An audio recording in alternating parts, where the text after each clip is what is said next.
Muito bem, senhores. Olha só, o presidente Luiz Inácio Lula da Silva reuniu hoje alguns de seus ministros mais próximos e também aliados do atual governo. A pauta do encontro incluía a nova regra fiscal. Fernando Haddad foi o único a falar aos jornalistas, mas não deu detalhes sobre as discussões do encontro. Em seguida, Haddad iniciou uma reunião com a ministra do Planejamento, Simone Tebet, para tratar da regra fiscal que substituirá o teto de gastos públicos. O ministro quer enviar o projeto ao Congresso Nacional ainda no mês de março. Eu quero saber, Segrec, se ele consegue cumprir essa intenção.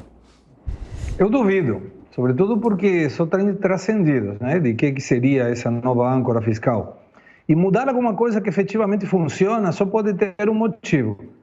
Tentar alguma justificativa para aumentar a despesa pública e buscar, como âncora fiscal, aumentar a carga tributária. Não tem outra forma. Hoje temos uma lei de responsabilidade fiscal que vem da época do Fernando Henrique Cardoso que funciona perfeitamente bem e que tem uma outra âncora que é o teto de despesas públicas, o teto de gastos, que estabelece que o governo não pode gastar mais do que gastou o ano anterior, ajustado pela inflação do período. Isso está ótimo. Não precisa outra âncora fiscal, precisa diminuir a despesa pública. E com isso você tem uma âncora fiscal fabulosa, que vem de novo da época do tripé de Fernando Henrique Cardoso, que é superávit fiscal, ou seja, o governo deve gastar menos do que arrecada, meta por inflação com o Banco Central Autônomo, que hoje já temos, e liberdade cambial, que também temos. Então, é só buscar o superávit fiscal, mas não ampliando a carga tributária, senão diminuindo o gasto público. Muito bem, Piperno, essa união aí de Fernando Haddad e Simone Tebet também chama a atenção, né? Estamos aí no mês de março e ainda há uma certa sintonia entre os dois. Paulo, eu acho que a tendência é que essa sintonia continue existindo, né? Embora sejam dois nomes que são sempre colocados aí como possíveis alternativas de poder assim que o Lula sair de cena, né? Um foi candidato em 2018, a Simone Tebet agora em 2022, mas, e hoje, inclusive, ela, numa das entrevistas aí que a gente viu dessas autoridades econômicas, ela disse que esse arcabouço que vai ser anunciado aí nos próximos dias vai agradar muito, segundo ela, inclusive o mercado. Agora, veja, eu acho que não passa, eu acho que esse novo arcabouço fiscal ele não mexe, por enquanto, na questão tributária, até porque isso vai ficar para a reforma tributária que também corre em paralelo, né? Agora, Nelsinho, ela está dizendo que o mercado vai sair agradado dessa história. Como é que você vê? Ela afirma que o mercado vai gostar da história. Aí surpreenderia todo mundo, né? Porque o mercado não é bobo, sabe que o que vem aí é aumento de tributação. Essa reunião deve ter sido para isso, né? Para saber como é que vai cobrar mais imposto do povo. Porque eles têm muitos gastos pela frente. Nós temos um arrombo no teto de 160 bilhões. Nós temos agora um Estado gastador. Nós temos mais ministérios, mais assessores, mais gente que ganhando dinheiro do governo de toda forma. Mais gestão mal administrada, né? Mais dinheiro público mal gerido pelo poder público. Então, eles têm que tirar dinheiro de algum lugar e é do quê? Do bolso do trabalhador, do bolso do empresário, do bolso do cidadão, de alguma forma, como o Segré falou aí. A dúvida lá é de onde tirar dinheiro do povo com mais tributação. Vem aí a proposta de reforma tributária que vai revelar os assuntos dessa reunião aí, como é que o governo vai tirar dinheiro do povo com aumento de impostos. Muito bem, senhores. Nós estamos ao vivo aqui na Jovem Pan, são 5 horas e 28 minutos nesta quinta-feira. Pediu, Piperno, por favor? Eu pedi porque, veja, eu acho que a dúvida não é como é que vai se tirar mais dinheiro da população via algum aumento previsto na próxima reforma tributária, até porque é importante, mais uma vez, a gente reforçar o seguinte: a proposta de reforma tributária, ela está no Congresso e ela vem sendo trabalhada pelo Congresso há muito tempo. Lá só fala da fórmula, que tipo de imposto vai simplificar. Exatamente. Mas não fala alíquota mesmo. Mas aí que é o negócio. Mas a alíquota, o governo pode pretender a alíquota que ele bem entender, Nelson, porque quem vai, de fato, bater o martelo e aprovar ou vetar é o Congresso. Então, nessa questão, o governo, na verdade, ele tem pouca flexibilidade. Imagina. A gente, inclusive, tem que... não tem hoje nenhuma certeza de que o governo vai conseguir aprovar qualquer reforma tributária que seja. O governo vai dar um jeitinho, eles vão mudar a lei. Mas isso é uma suposição. Não é suposição, não. É algo que já está acontecendo. Nós tivemos já aprovação no Senado ou na Câmara. Uma das casas, não me recordo. Mas calma aí. Suposição. A gente já teve aprovação em uma das casas do Congresso da mudança na lei das estatais, que é para abrir mais vaga para o governo empregar os indicados dos partidos políticos, dos parlamentares, justamente em troca do apoio necessário para a aprovação dessas reformas nas alíquotas que o governo pretender. O Arthur Lira não falou essa semana que o governo ainda não tem os parlamentares necessários, justamente porque ele está dando mandou sinal. O recado, né? Mandou o recado. Deu sinal. Os parlamentares querem mais. Vamos dar mais carguinho para os parlamentares para aprovar a reforma do jeito que o governo apresentou. O Congresso foi empoderado com o orçamento secreto. Aí você corta. Aliás, o STF cortou uma parte disso. Mas então é claro que ele quer recuperar. Não continua do mesmo jeito, mas eles continuam. O valor continua com os parlamentares, né? Metade foi para as emendas individuais e impositivas, ou seja, agora ele tem até mais poder de fazer valer a indicação deles, e outra metade para os ministérios. Você sabe então, que o Congresso tem valor, ainda gerência sobre essa fatia do orçamento. O bolo das emendas impositivas ele está, inclusive, menor, porque os deputados do primeiro mandato eles ainda não conseguiram pôr a mão nisso. Piperno, além daquelas emendas impositivas iniciais, agora tem mais metade do valor que seria de orçamento secreto, isso dá quase 10 bilhões, que também serão destinadas a essas emendas. Segré, você me pediu? Sim, pedi. O governo Lula está mudando a forma de se expressar. O que é uma carga tributária aumentada é uma reorganização tributária. Agora é uma nova âncora fiscal.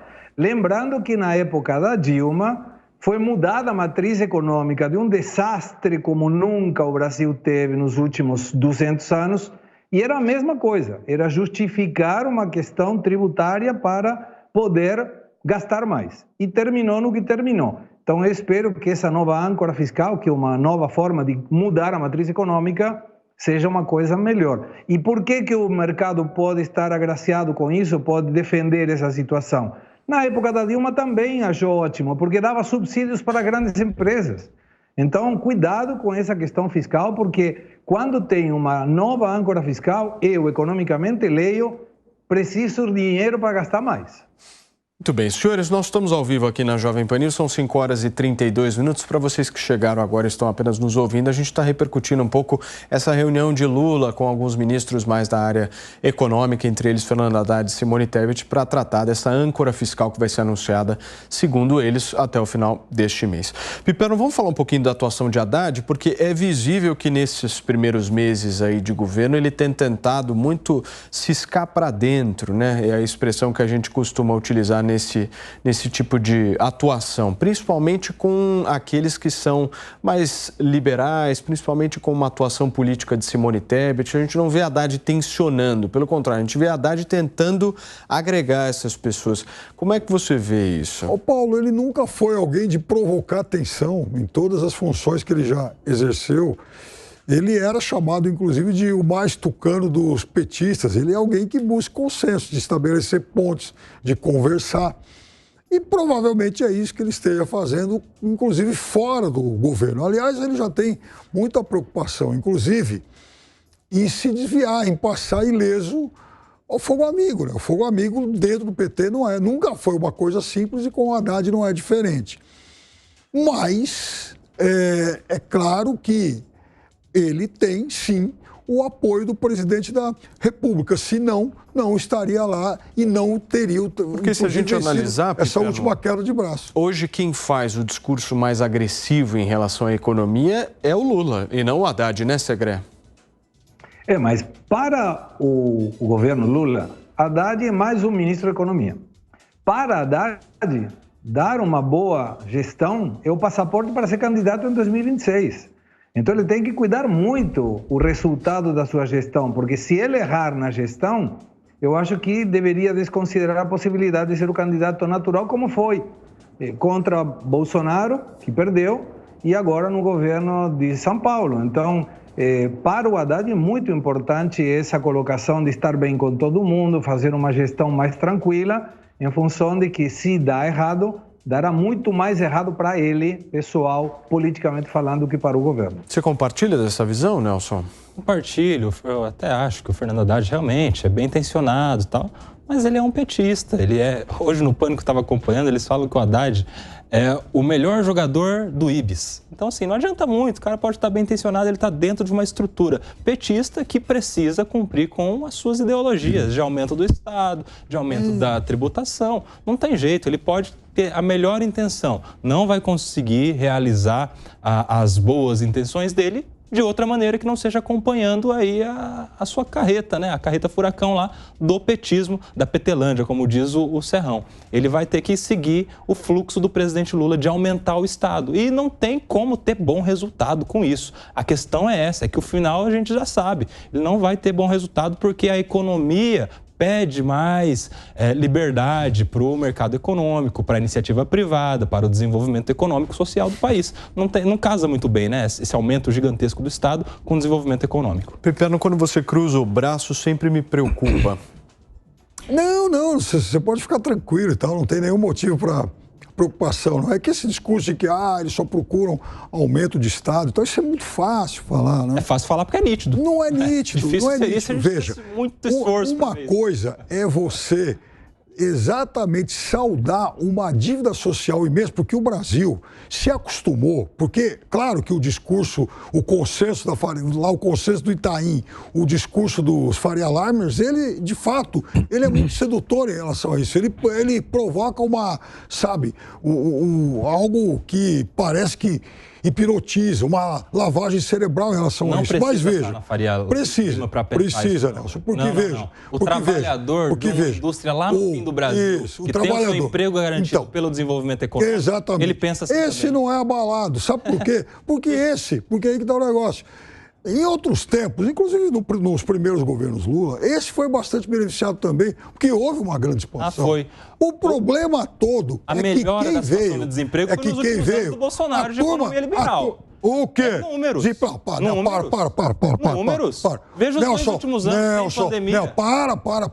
Só você sabe quando teve desemprego no governo Bolsonaro? Qual foi? Então, no ano da pandemia, não vamos chamar a nossa audiência de ignorante. Claro, não precisa. O menor índice de desemprego da história do Brasil, por incrível que pareça, foi até 2014 no governo Dilma. Foi o menor índice de desemprego, 4%. Então, falando agora, na nossa realidade atual, ele veio do governo Dilma péssimo. Porque o seu recorte, de 5 anos. Eu estou falando que, historicamente, o menor índice de desemprego foi aquele. Agora, se quiser um recorte de 4 anos, tudo bem. Não é recorte de 4 anos, não. Vamos ver, desde o fim do governo Dilma, por exemplo, depois com a reforma trabalhista no governo Temer, teve ali o início de uma reconstrução para o aumento de empregos, diminuição do desemprego, e que teve agora no governo Bolsonaro, inclusive depois da pandemia de várias empresas que quebraram por serem obrigadas a fechar, é que agora nos últimos 2 anos a gente começou a ter uma melhora, a gente vinha numa crescente. Isso, então, lá nos Estados Unidos, por exemplo... Você acha, por exemplo, que agora com o discurso de possibilidade de contra-reforma trabalhista do ministro do Trabalho... Eu quero que a nossa audiência, que é inteligente, vá lá e procure o seguinte: quais foram os anos de menores índices aí de desemprego? Não precisa fazer essa cultura. Eu peço a minha demissão se depois de dois... Se o Brasil Pelo amor de Deus. Então, eu prometo que eu não estarei mais aqui a partir de amanhã. Se depois de se a gente teve algum índice de desemprego menor que o de 2014. Peraí. Segre, vamos lá para os dados. Eu quero saber que dados são esses que você vai trazer para o debate. Vamos lá. O Piperno está certo em que a taxa de desemprego com Dilma era baixa. 4,8 foi o final do seu primeiro mandato. Mas uma observação importante. Em termos econômicos, a taxa de desemprego se gera em função daquele que procura emprego e não consegue. Não é aquele que não tem emprego. Quando você avalia a taxa de emprego, tem que considerar igualdades nas dificuldades, tanto nacionais, locais, como internacionais. E aí, a melhor situação é a do governo Bolsonaro, que na época da crise da pandemia estava em 14,9% e terminou em 7,9% em finais de 2022. Agora, um dado também, Piperno, é para considerar. Nos governos de esquerda em geral, aumenta o emprego público. E isso não é um emprego produtivo. Isso Certo. basta pegar algumas questões estatísticas de emprego. Perfeitamente. E você sabe por que também aumenta o emprego público, Segredo? Cabide de emprego, porque nós não é isso não. Isso é discurso bobo então. É porque os governos de direita, eles não têm coragem, por exemplo, de mexer nas suas Forças Armadas. Por que na reforma da Previdência do Brasil, por exemplo, para não citar outras aqui na América Latina, não se mexeu em benefícios militares, sendo que tudo foi mexido e tudo foi cortado? Então, o tamanho do Estado também tem relação com esse tipo de benesse. Segredo, por favor. Eu não concordo. Mas não concordo sempre com dados. Os argumentos devem ser validados através não apenas de uma opinião, senão confrontados com dados efetivos. Confronte dados. Então, se o Brasil cortou o benefício de militares na última reforma da Previdência. Não, mas benefícios é uma coisa, quantidade de emprego é outra. Não são coisas iguais. Sim, não. Eu tô falando, a gente está falando de duas coisas. De quantidade de emprego e a gente está falando de gasto público. Militar também é gasto público. Não, com certeza, claro. Claro que sim.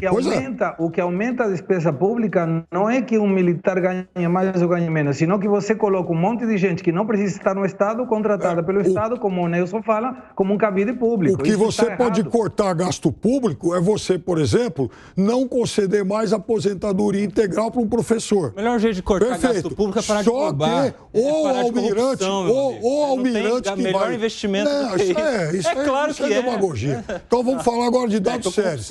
Então vamos falar de dados sérios. Certo. O professor que se aposenta sem o benefício integral, isso significa que você cortou despesa pública. O militar que se aposenta com a pensão integral, significa que nesse caso você não cortou despesa pública.